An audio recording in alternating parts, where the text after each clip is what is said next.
এই আদর্শ স্কুলে সারা ঢাকা শহর থেকে অস্ত্র এনে আদর্শ স্কুলে এনে ভরেছিল এই আওয়ামী লীগ সরকার। এই অস্ত্র দিয়ে 4 তারিখে ছাত্র জনতা আমাদেরকে গুলি করেছে। এই পল্লবী থানার 4 জনকে হত্যা করেছে। আমার সাথে যুবদলের 2 জন মারা গিয়েছে সেদিনের আন্দোলনে। আমিও মারা যেতে পারতাম, আপনিও মারা যেতে পারতেন, আপনার সন্তান এটি বলতে পারত। কিন্তু যাদেরকে ফোন দিয়ে আমরা পাই নাই, যাদেরকে আমরা ডাক দিয়ে পাই নাই, তাদের কি হবে? তারা আজকে খুব ভালো আছে। যাদেরকে আমরা পাই নাই তারা খুব ভালো আছে। যাদেরকে আপনারা ফোন দিয়ে পান না তারা খুব ভালো আছে। বড় বড় কথা বলা যাবে না। আমার দেশ নায়ক জনাব তারেক রহমান, বিএনপির ভারপ্রাপ্ত জনাব তারেক রহমান, উনি আন্দোলনে ডাক দিয়েছে, উনি অর্ডার দিয়েছে আন্দোলন করার জন্য।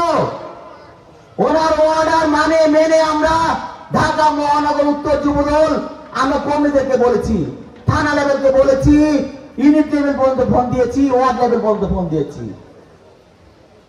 আমরা থেকেছি, আমি নিজে থেকেছি, গুলির সামনে দাঁড়িয়ে যুদ্ধ করেছি।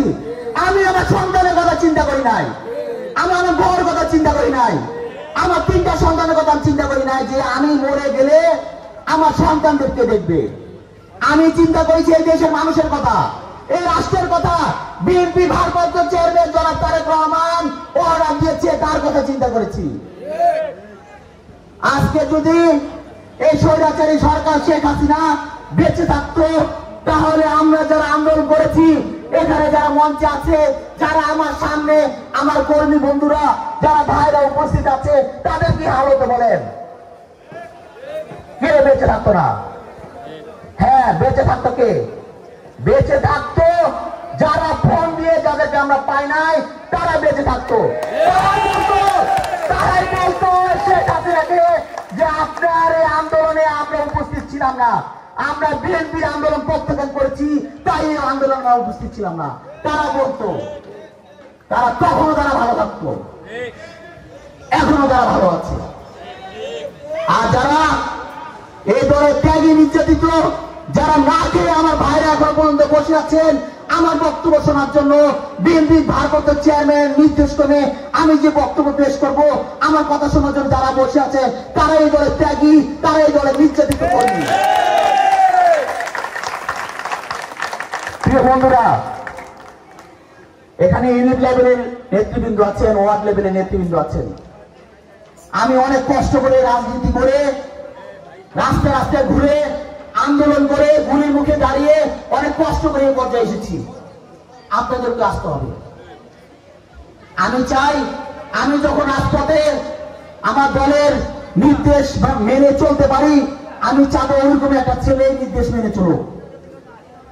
শিষ্টাচার লঙ্ঘন, ওই যে বলেছে শিষ্টাচার লঙ্ঘন, আমিও করি না, কেউ করবে এটাও আমি চাই না।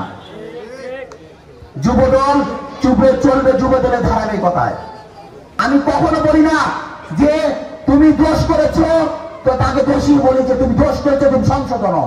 দোষ করার পরে বলি না যে তুমি ভালো, ঠিক আছে। আমি ওই নেতা না। আমি আমার কর্মীদেরকে শিক্ষা দেই, কর্মীদেরকে বলি এটা দোষ, এটা ভালো, এটা মন্দ। আমি কর্মীদেরকে ওই শিক্ষাটা দেই, আমাদেরকে শিখাতে আসবেন না।